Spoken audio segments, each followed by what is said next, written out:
एक नौजवान आने वाले खतरे से अनजान अपनी पत्नी को स्कूटर पर बिठाकर अपने घर की तरफ जा रहा है, लेकिन उन्हें उस बात का पता नहीं था कि कुछ लोग उनका पीछा कर रहे हैं।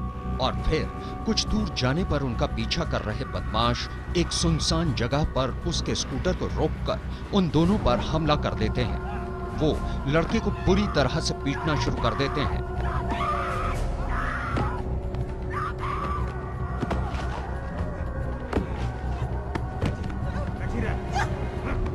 जब बदमाशों को यकीन हो जाता है कि लड़का मर चुका है, तो वो उसे वहीं छोड़ देते हैं और लड़की को अगवा कर अपने साथ ले जाते हैं।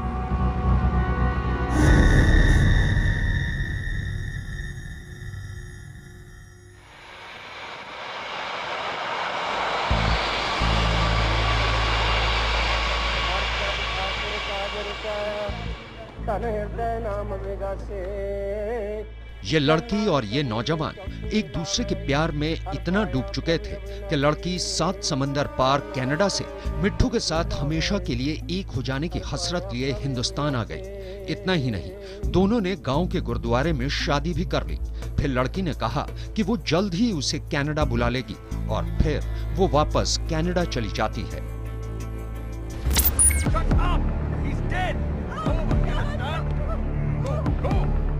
वो बदमाश लड़की का अपहरण करने के बाद उसे एक खाली पड़े फार्म हाउस में ले जाते हैं और उसे वहां बांध देते हैं। फिर उसके बाद उनमें से एक बदमाश अपने मोबाइल से एक फोन मिलाता है। फोन पर पहले उससे एक आदमी बात करता है और दूसरी तरफ बात करने वाला शख्स फोन एक औरत को पकड़ा देता है। उसके बाद वो औरत पहले तो उस लड़की से बात करती है और उसके बाद फोन पर उस बदमाश को जो कहा जाता है उसे सुनकर एक बार के लिए तो वो भी परेशान हो जाता है। What?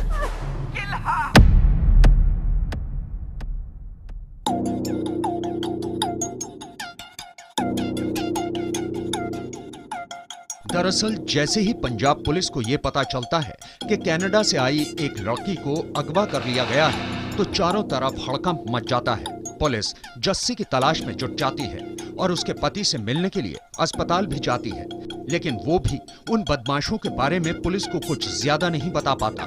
लेकिन इसी दौरान जांच कर रहे पुलिस अधिकारी को एक खबर मिलती है। आज से कोई 16 साल पहले पंजाब में 8 जून 2000 को सरेराह एक एनआरआई लड़की का अपहरण हो जाता है। सवाल ये उठता है कि आखिर अपहरण हुआ क्यों?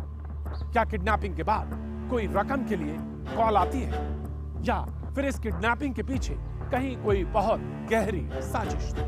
जी हां, खूनी इश्क में डूबी इस प्रेम कहानी के पीछे एक खूनी साजिश थी, जिसका खुलासा अगले दिन यानी 9 जून 2000 को हुआ। नमस्कार, मैं हूं प्रतीक त्रिवेदी और आप देख रहे हैं इश्क, अ वायलेंट लव स्टोरी।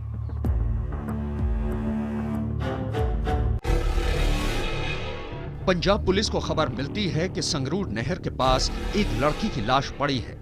पुलिस मौके पर पहुंचकर तफ्तीश करती है तो पता चलता है कि यह लड़की कोई और नहीं बल्कि वही लड़की है जिसे एक दिन पहले रात के वक्त घर जाते वक्त कुछ बदमाशों ने अगवा कर लिया था। चूंकि मामला एक एनआरआई लड़की से जुड़ा था, लिहाजा पुलिस इस मामले की बारीकी से जांच करना शुरू करती है। जांच में यह सच सामने आता है कि लड़की का नाम जसविंदर कौर उर्फ जस्सी है और वो कनाडा के मेपल रिज इलाके की रहने वाली है। चूंकि कौके कला में जस्सी के परिवार की पुश्तैनी जमीन थी, इसलिए वो साल 1995 में पंजाब घूमने के लिए आई थी।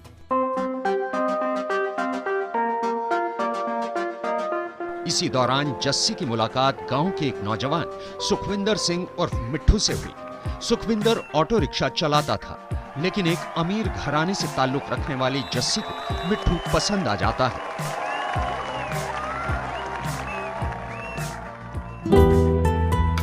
दोनों के बीच मुलाकातों का सिलसिला बढ़ता चला गया और यह सिलसिला इजहार मोहब्बत पर रुका।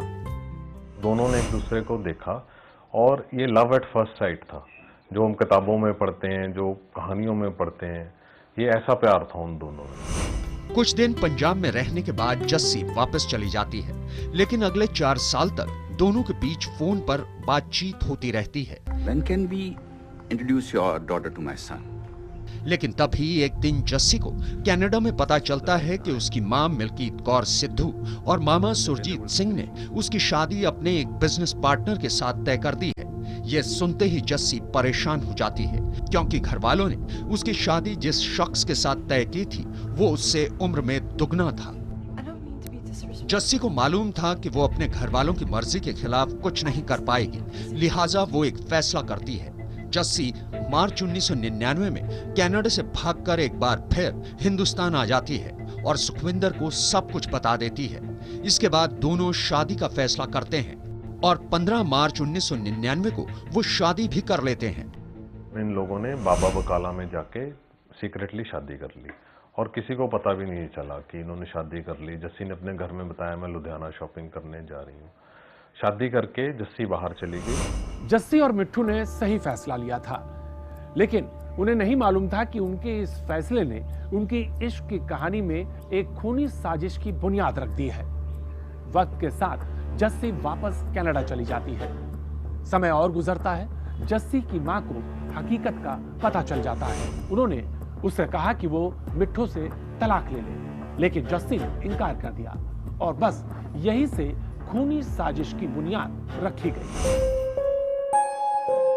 दरअसल जस्सी के मामा सुरजीत सिंह काफी अमीर आदमी थे। वो काफी साल पहले हिंदुस्तान से कनाडा आकर वहां के मेपल रिज इलाके में बस गए थे। जस्सी भी मेपल रिज इलाके में ही पैदा हुई थी, लेकिन किस्मत का खेल देखिए कि वो हिंदुस्तान आई और उसे मिट्ठू से प्यार हो गया। लेकिन जस्सी की मां और मामा को यह रिश्ता हरगिज बर्दाश्त नहीं था, इसलिए पहले तो उन्होंने जस्सी पर इस शादी को तोड़ने का दबाव बनाया। लेकिन जब वो नहीं मानी और उसके मिट्ठू के पास हिंदुस्तान चले जाने के बाद उन्होंने एक खतरनाक प्लान बनाया। सुरजीत सिंह का एक दोस्त उस गांव में रहता था जहां जस्सी और मिट्ठू रह रहे थे और पुलिस के मुताबिक उसी दोस्त की मदद से सुरजीत सिंह ने अपने प्लान पर काम करना शुरू कर दिया। फिर प्लान के मुताबिक 8 जून 2000 की रात जब मिट्ठू और जस्सी घर वापस लौट रहे थे, तब कुछ बदमाशों ने उन पर हमला बोल दिया। बदमाशों ने मिट्ठू को पूरी तरह से मारा और उसे मरा समझकर वहां से जस्सी को अगवा कर अपने साथ ले गए।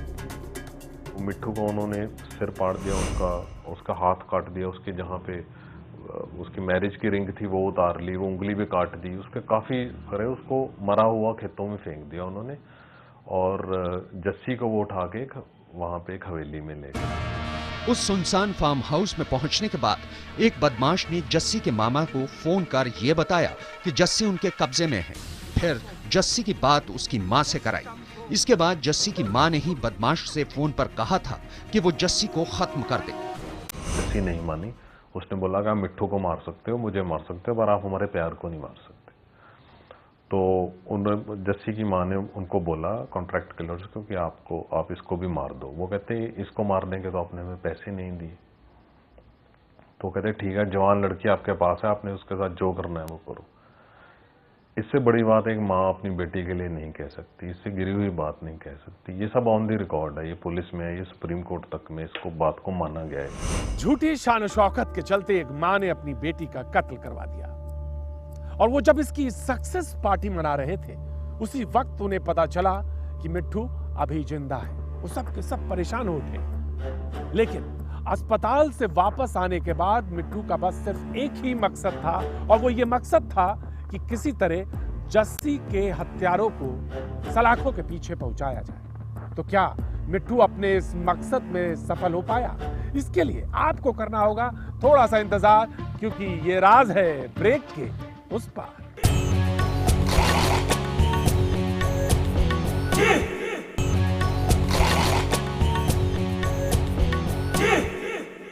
जस्सी की हत्या हो चुकी थी।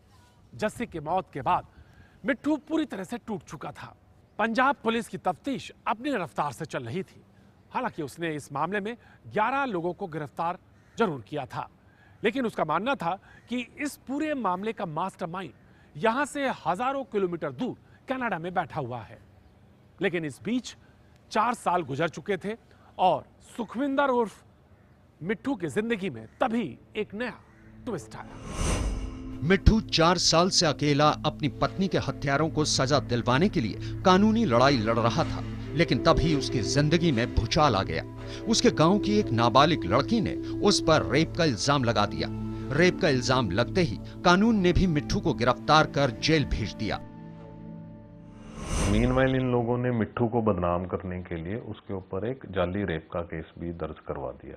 उसके ऊपर रेप का पर्चा हुआ और वो बिल्कुल बेकसूर होते हुए भी 3.5 साल वो जेल में रहा, और 3.5 साल बाद उस लड़की ने वो केस वापस ले लिया, ये कह के कि मुझसे तो ये केस करवाया गया। लड़की के सच बोलते ही 26 अप्रैल 2008 को मिट्ठू जेल की चारदीवारी से आजाद हो गया। जिस दौरान मिट्ठू अपनी बेगुनाही साबित करने की कोशिश कर रहा था, उसी दौरान अक्टूबर 2005 में निचली अदालत ने जस्सी हत्याकांड में गिरफ्तार 11 लोगों में से 7 को उम्र कैद की सजा सुनाई और 4 लोगों को केस से बरी कर दिया। इस केस में अदालत ने जस्सी की मां मिल्कीत कौर और मामा सुरजीत सिंह को दोषी मानते हुए उन्हें जस्सी हत्याकांड में भगोड़ा करार दे दिया। ये जो कॉन्ट्रैक्ट किलर थे, ये एज पर पुलिस ये जस्सी की मां मलकीत कौर और सुरजीत बदेशा जो उसका मामा है, उन दोनों ने हायर किए। लेकिन जस्सी कत्ल मामले के 7 आरोपियों ने निचली अदालत के फैसले के खिलाफ Punjab and Haryana high court में चुनौती दी। डिस्ट्रिक्ट कोर्ट ने 6-7 को दी थी और हाई कोर्ट ने 3 को सजा दी, लेकिन उसमें सबसे ज्यादा मेन एक्यूज्ड उसने बोला कि ये सुरजीत बदेशा और मलकीत कौर है जो कनाडा में। लेकिन हैरानी की बात यह है कि इस केस के 16 साल बीत जाने के बाद भी आज तक पंजाब पुलिस जस्सी हत्याकांड के मास्टरमाइंड मिल्कीत कौर और सुरजीत सिंह का प्रत्यर्पण नहीं कर पाई है।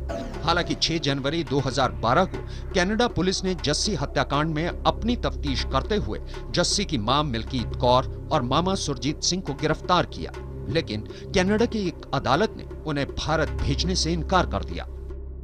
उसका जीने का मकसद सिर्फ एक है कि वो जस्सी की मां को सिर्फ ये पूछना चाहता है कि क्या हमने इतना बड़ा गुनाह किया था कि तूने अपनी बेटी को ही मार दी। अब से कोई चंद रोज पहले कनाडा की एक कोर्ट के फैसले ने मिट्ठू के इंतजार को और लंबा कर दिया।